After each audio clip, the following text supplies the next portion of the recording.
సదాశివసమారంభాం వ్యాసశంకరమధ్యమాం అస్మదాచార్యపర్యంతాం వందే గురుపరంపరాం. జ్యోతిష్ శాస్త్రాన్ని భావితరాల వారికి ప్రసాదించిన ఋషుల యొక్క పాదపద్మాలకి నమస్కారం చేసుకుంటూ, అలాగే నాకు ఈ జ్యోతిష విద్యను నేర్పిన గురువర్యులు జ్యోతిష బ్రహ్మ కీర్తిశేషులు శ్రీ ఈరంకి సూర్యనారాయణమూర్తి గారు, సూర్యశ్రీ దైవజ్ఞ గారి యొక్క పాదపద్మాలకి నమస్కారం చేసుకుంటూ, ఓం శ్రీ మహాగణాధిపతి నమః, శ్రీ గురుభ్యో నమః, హరి ఓం. వీక్షకులందరికీ నమస్కారం. జూలై నెల 21వ తారీఖు లగాయతు జూలై 27వ తారీఖు శనివారం వరకు ఉండేటువంటి గ్రహగతుల ఆధారంగా ద్వాదశ రాశుల వారికి ఈ వారం ఏ విధమైనటువంటి శుభాశుభ ఫలితాలు కలగబోతూ ఉన్నాయో ఈ కార్యక్రమం ద్వారా తెలుసుకుందాం. అందులో భాగంగా తులారాశి వారికి ఈ వారం మిశ్రమమైనటువంటి గ్రహస్థితి గోచరిస్తూ ఉన్నది. ప్రత్యేకించి దశమ కేంద్రమందు రవి యోగిస్తూ ఉన్నారు, లాభస్థానమందు బుధుడు యోగిస్తూ ఉన్నారు, షష్ఠ స్థానమందు రాహు యోగిస్తూ ఉన్నారు.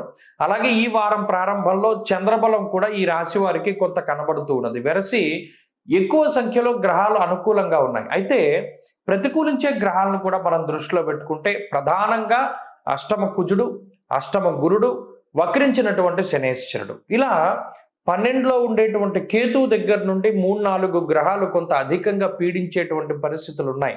అయితే దీనివల్ల ఏమవుతుంది, స్థిరమైనటువంటి స్థితిగతులు ఉండవు. అంటే ఒక రోజు ఒక రకంగా ఉంటుంది, వేరే రోజు మరొక రకంగా ఉంటుంది. ప్రత్యేకించి చంద్రబలాన్ని పరిశీలన చేస్తే ఈ వారంలో చంద్రబలం లేదు. ఎప్పుడో చివరి శుక్రవారం శనివారాల్లో చంద్రబలం కనబడుతూ ఉంటుంది.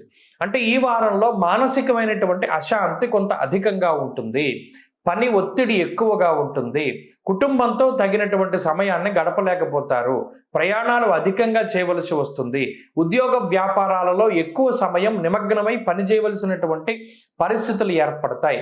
లేదా మీకు ఏదైనా కొంత ప్రణాళికలు వేసుకోవడం ద్వారా ఆయా పనులను మనం ఈ టార్గెట్ తీసుకోవాలి, దీని ఇంత సమయంలో పూర్తి చేయాలి, లేదా మనం ఎలా వెళ్ళాలి అనేటువంటి ఆలోచనలు చేయడం ద్వారా వాటి కోసమే ఎక్కువ కష్టపడుతూ ఉంటారు. అంటే ఈ వారంలో ప్రత్యేకించి కెరియర్ గ్రోత్ కోసం ఎక్కువగా శ్రమిస్తారు తులారాశి వారు. మరి దానివల్ల ప్రయోజనం ఉంటుందా? ఖచ్చితంగా ఉంటుంది. ఎందుకంటే దశమ కేంద్రంలో రవి మీకు ఆత్మవిశ్వాసాన్ని ఇస్తూ ఉన్నారు.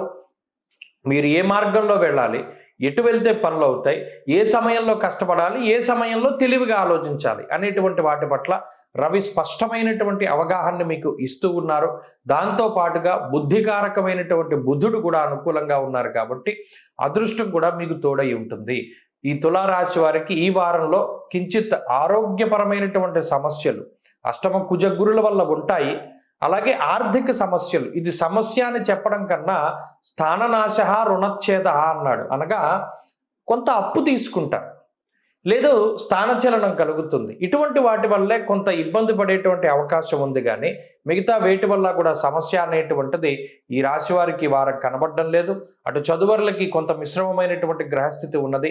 స్త్రీలలో గృహిణులకి ప్రత్యేకించి ఇంటిలో ఉండేటువంటి స్త్రీలపై ఈ గ్రహస్థితి ప్రభావాన్ని చూపెడుతూ ఉంటుంది. ఎలా అంటే మానసికమైనటువంటి ఒత్తిడి. ఉద్యోగ వ్యాపారాలు చేసేటువంటి స్త్రీలకి మాత్రం ఈ గ్రహస్థితి కొంత సానుకూలమైనటువంటి ఫలితాన్ని ఇస్తుంది. తులారాశి వారి వారంలో మరింత అనుకూలమైనటువంటి ఫలితాలని సాధించడానికై దశరథకృత శని స్తోత్రాన్ని పారాయణ చేస్తూ ఉండడం, కాలభైరవుని యొక్క ఆరాధన చేస్తూ ఉండడం చెప్పదగినటువంటి సూచన.